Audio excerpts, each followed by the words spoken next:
Hello, everyone. Welcome to Snap Take. This is Glazer of Snap Judgments, the official podcast of Marvel Snap Zone. We've got 4 brand new decks for you, just like we always do. Just top win rate, top of the line stuff for you here today.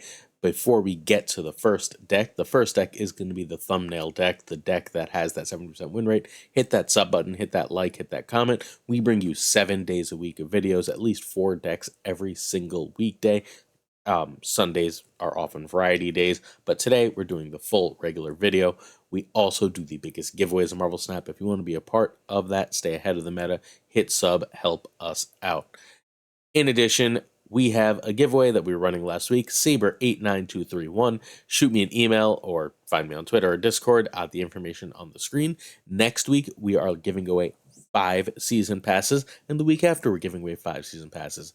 That's right, it's a new season time, and the first week of the new season, we always give away a bunch of season passes. We end up giving away 15 in total, and then we give away 1 a week thereafter. So if you're interested in that, again, hit that sub button, ring that notification bell. We go live at 8 Eastern every day. Don't miss out. All right, this is the deck. This is Sizer's mover. Sizer is chilling in second place, largely because our friend Zuns is playing like 13 hours a day, so it's really hard to catch Zuns right now. But Sizer is in second place with this amazing move deck. I played this. I'm not nearly as good as the top players with move, but I managed to go 10 and 8 with plus no 6 and 5 with plus 10 cubes with this list, and I'm not a good move player. Sizer has a 70% win rate with this over 60 games at the very highest levels of Infinite, which means he's playing absolutely top decks. I fully plan to spend the rest of my season. I'm chilling around rank 1000, learning to play move at the top level, and this is, in my opinion, the best move list I have tried. I'm going to give you another move list from another top player tomorrow.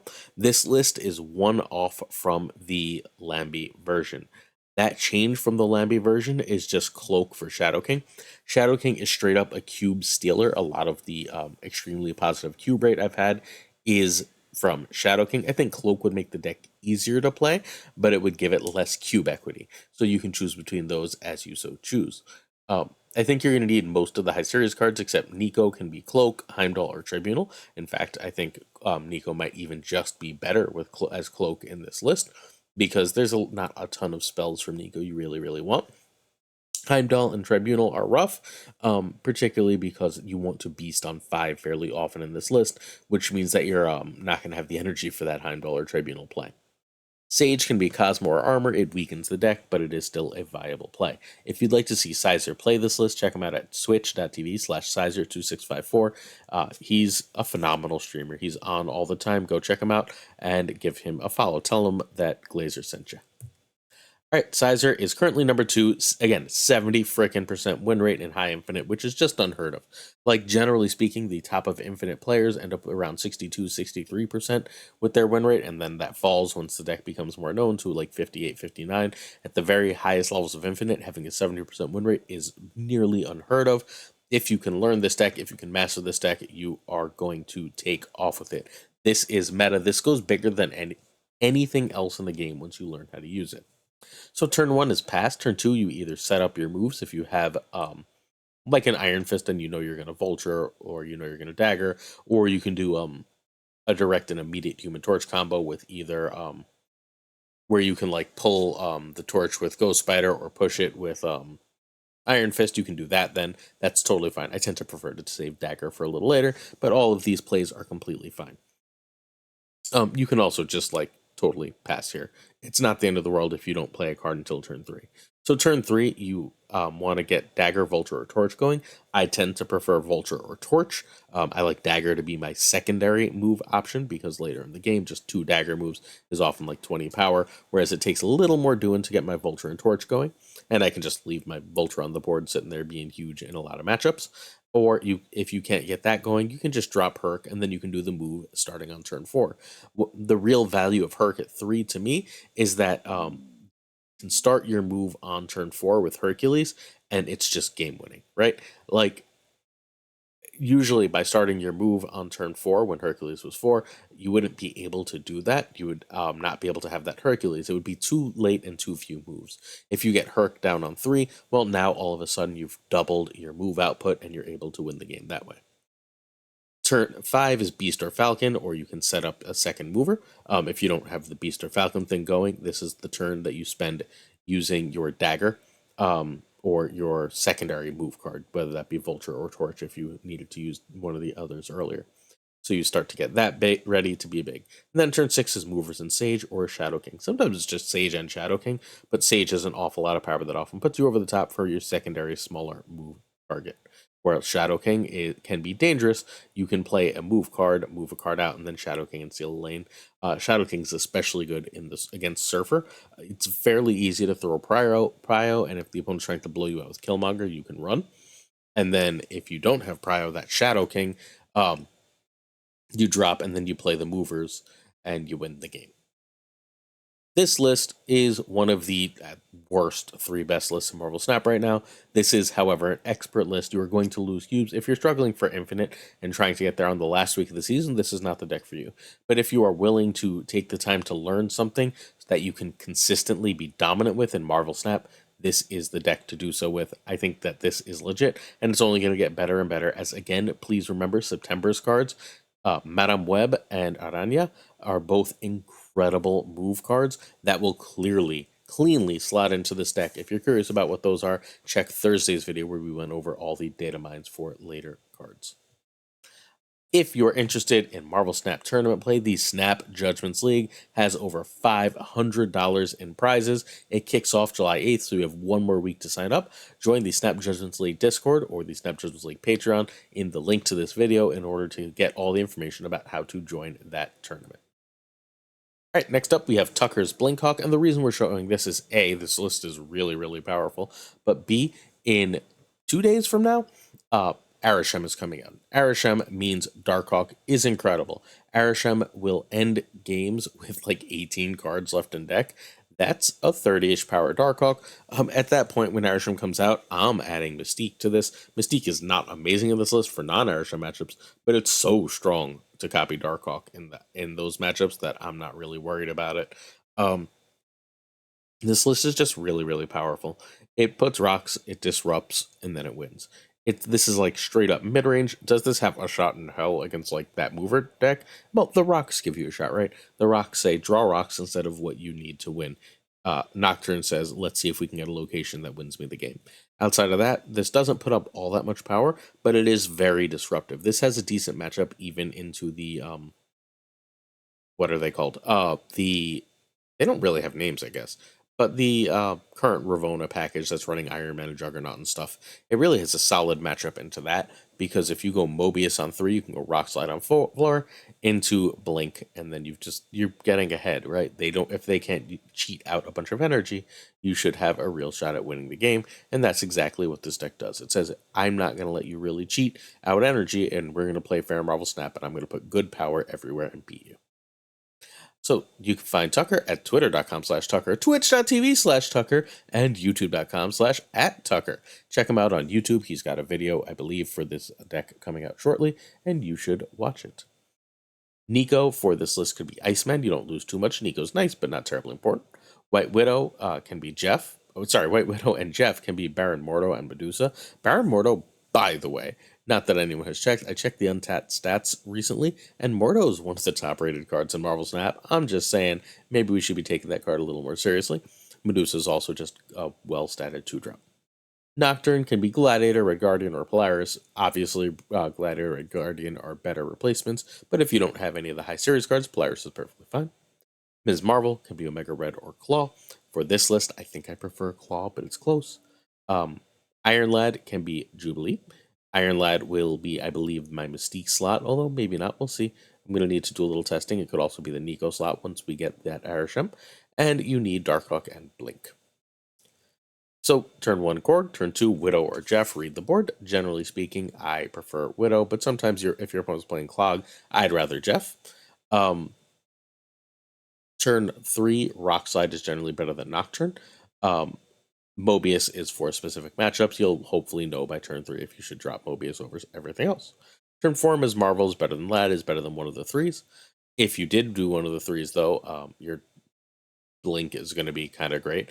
So turn 5, you'd like to drop Darkhawk, Blink, or a 3 plus a 2, and you want to make sure that 3 is last, so that if you have to blink that on 6, you're all set getting a Darkhawk, a Doom. And if you need to, you can always just Darkhawk and Doom natively on turn 6.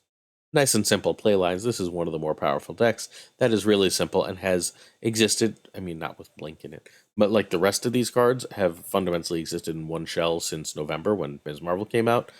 And Nocturne wasn't there. And then, like, you go back before Ms. Marvel, and there were different versions of this going back all the way to, like, last freaking June. This deck has existed for over a year. It remains a really powerful thing you can do in Marvel Snap. No amount of nerfs, and there have been many, have made this not a really powerful deck.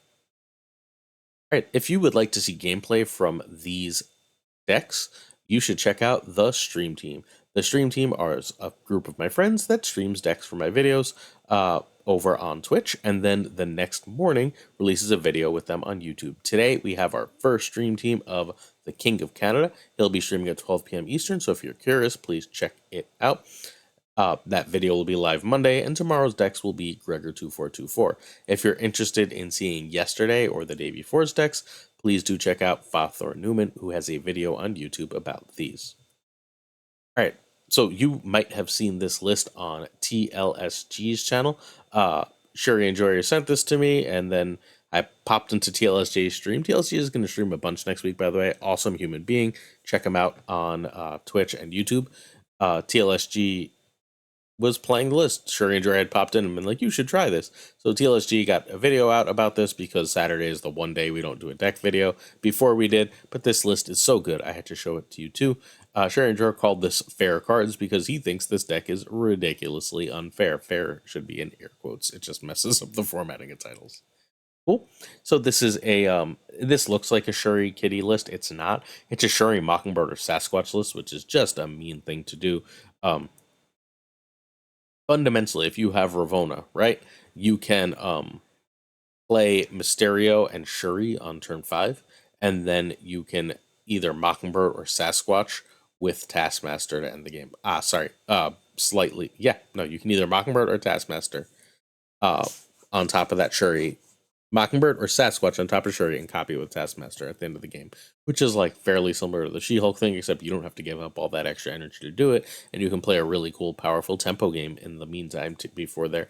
You have a million other win conditions because, hey, you can still just cheat out powerful Sasquatch and Mockingbird nonsense and win with Sage and just drop a 10 power Nocturne that can change locations and move all over, etc., etc. Very powerful list.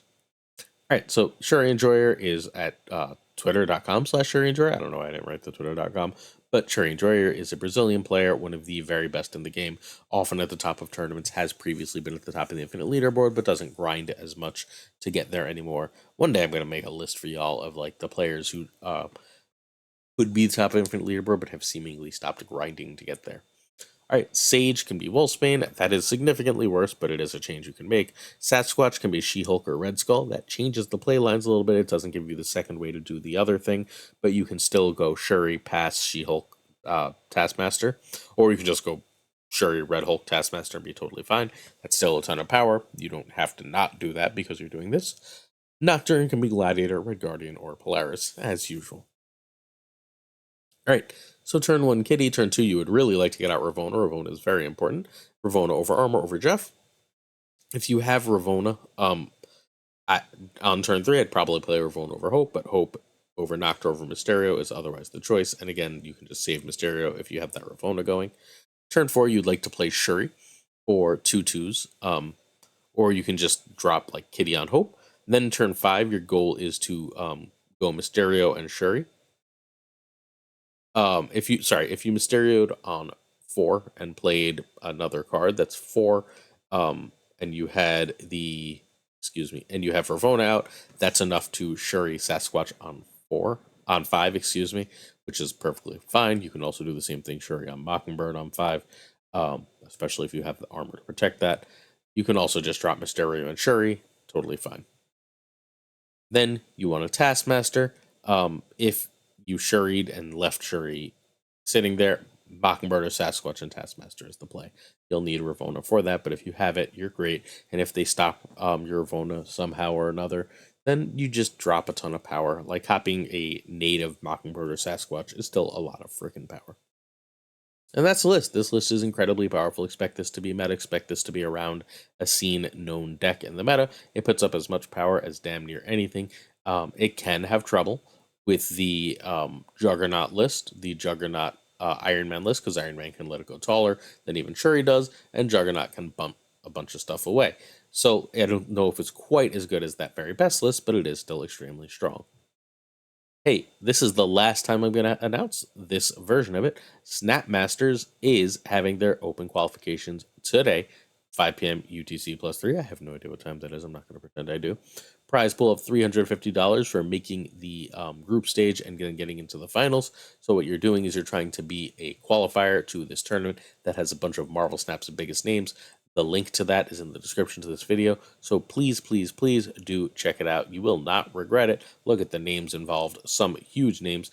Some of the biggest include Spyro, Lambie Series, and Browtha W, and Husky Puppies. Jeez, this is no joke. This is the highest level tournament. Tomorrow in the video, we will have the decks from the winners of the open qualification happening later today.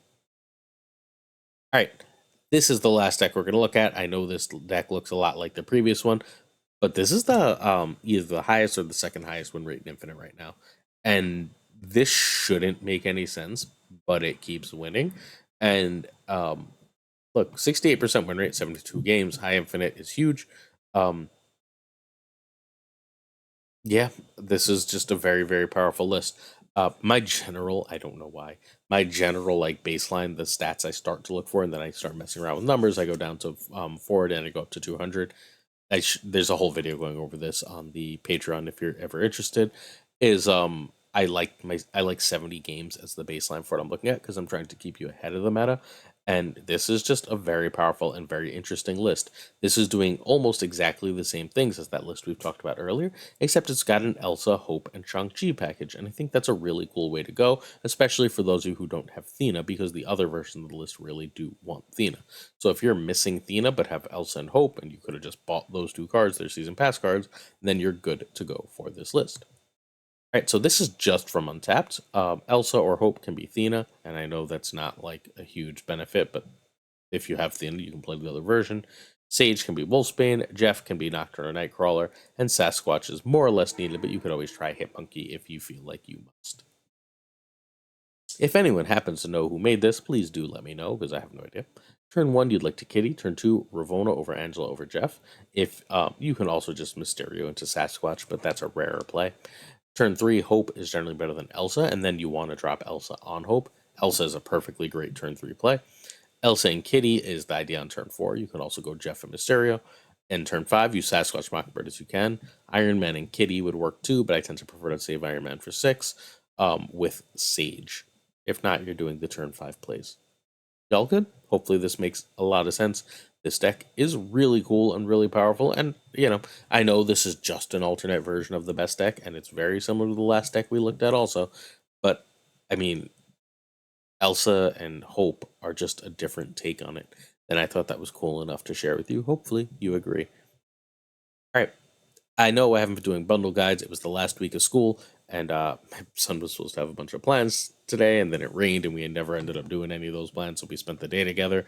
So I didn't have time to do these separately, so I figured we'd talk about them here. The World Wide Web bundle is very good. This is like right at the range. I tend to say you should really spend money at about 200 progression value. This is 192. It's a perfectly fine buy. At only 6% worse, I think the Colossus is similarly fine to buy. If I could only buy one, I'd buy World Wide Web. I think it's better value at the end of the day. And the variant is way cooler, but you're at about the same value for either of these. Neither of these bundles is especially great, but they're both perfectly fine buys for relatively low cost. Again, I prefer the Uncanny Nightcrawler variants, but that's ultimately like a major part of the difference here. All right, questions of the day. We got a whole bunch. Get yourselves ready. Charlie Oliver asks if Cable should show what's stolen. So the story of the card for Cable is that since he comes from the future, he gets like knowledge that that like the other player won't have. You're playing him. That's the story of the card. So I kind of like that. He is very strong, but it's not like he's overpowered.